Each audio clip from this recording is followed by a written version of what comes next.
Hello and welcome to today's video blog. I'm Stephen Pilkington with the Path Home team of Compass Real Estate. So in today's video blog, we're going to discuss how do you advise your clients when they want to renovate or improve their property to live in, and also if they want to renovate and improve it to sell. So the first thing I'm going to throw out is when a client reaches out to you, figure out what's the purpose of that renovation. Is it because they want to enjoy the property or because they want to maximize the value? Because oftentimes what somebody's taste, style, and enjoyment is not what's going to net them the most money, because it might not be the style or the trend that's currently most popular. And if that's the case, be very frank with them. Let them know, give them some examples of what is causing homes to sell for the most. In our market, that might mean doing a little bit of research on what has been selling and showing them some of those renovated properties in their neighborhood first and then in surrounding areas that got bid up and what the condition of those properties was.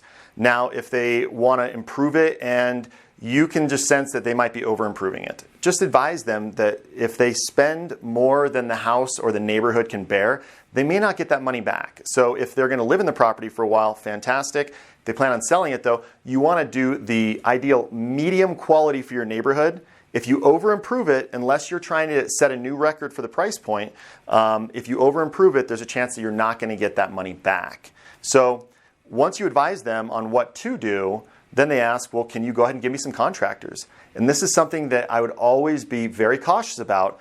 Definitely give them the people that you'd recommend, but always make sure to provide more than one contractor for a liability standpoint. And always make sure to point out that these contractors are contractors that you know that your clients have had a great result from.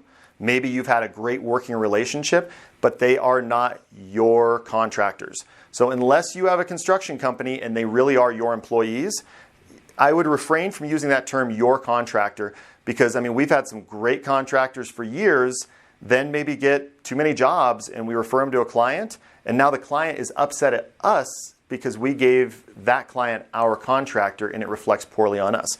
So make sure that you let your clients know that when you are referring out contractors, that you're doing it for their benefit. And oftentimes, this is what I'll say. I can give you a contractor who is going to be set it and forget it. They're a professional. They are going to be able to guide you with everything from beginning to end, and you're going to pay for it. You're going to pay for a quality service.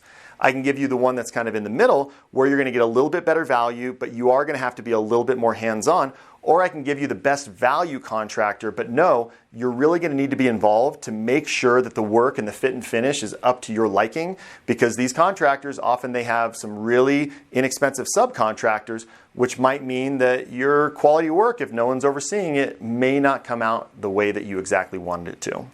And then the next thing I would bring up is the timing around this. Oftentimes people will reach out to us and they'll say, hey, I want to renovate my bathroom and then I want to get the house in the market in 2 weeks. And we're like, good luck with that right now, because materials are going out anywhere from a couple weeks all the way up to 12 to 16 weeks out, depending on the appliance packages, certain tubs, certain materials that builders and local hardware stores do not keep on hand. So advise them what is that timing, and to plan, start earlier, and make sure that they run a design idea behind you or by you before they finalize that. Because we've seen some pretty interesting things out there, like a master bathroom that somebody opened up and you could see directly to the toilet from the bed. And let's be honest, folks, nobody wants to have their spouse direct line of sight when they're sitting in bed if the spouse is on the toilet. So make sure to guide your people about things that might not be the best idea and give them some suggestions of ones that could be great ideas. So I hope you've gotten some value out of today's video blog. If you have any questions about this, if you'd like to chat, maybe just talk real estate business or career opportunities at Compass, go ahead and give me a shout. Click the link below. And until the next time, stay safe, stay healthy, and I look forward to seeing you on the next video blog.